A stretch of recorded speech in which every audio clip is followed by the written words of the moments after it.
Hi, welcome to this next section. It's section G from the printed material if you want to see more details. This section deals with solving equations that are in the form of a fraction. So the clue to doing this, or the trick to doing this you could say, the technique is having a common denominator. So if you look at the first one, both fractions are under a common denominator already. So when you do that, you can just cancel the common denominator and you're just left with what's on the top, the numerator part. So this whole technique with equation solving with fractions essentially involves us having a common denominator first thing you do. So if you look at the next one, the common denominator is 4.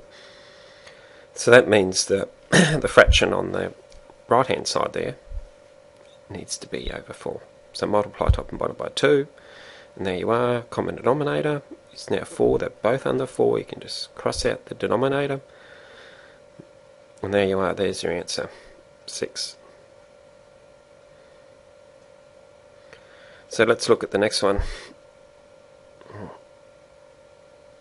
So common denominator is 15. So we need to get everything under 15. Now the reason I use this technique is I find you try to solve with the fraction part still in, you're more likely to make a mistake. So I find this technique works quite well.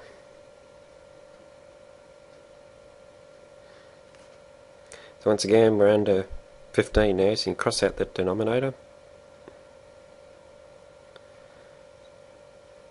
And now you can solve for x just using the mirror method. There's our answer.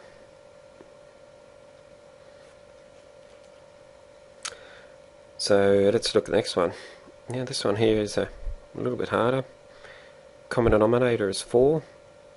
So the one on the right hand side is already under 4. So you just need to multiply the left hand side by 2, top and bottom. See how I left it in the brackets there? It's something I always do. I don't do any expanding or anything like that till I get rid of the denominator, like I have here, and then I expand the brackets out. Now once again, you don't have to do it like that, but I do it because you simply just make less errors when you do it. So expanding through the brackets,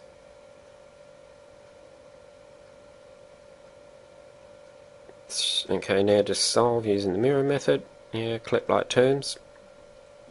So get everything with an x in it to one side, every term with an x in it to one side, and every term without an x to the other side. What you find is, yeah, with equation solving, it's all about consistency of technique more than anything. And just solve for it. And you'll find if you do the same thing all the time, you just become naturally better at it. So here, pause the video and do the exercises. Remember the solutions are in the printed part.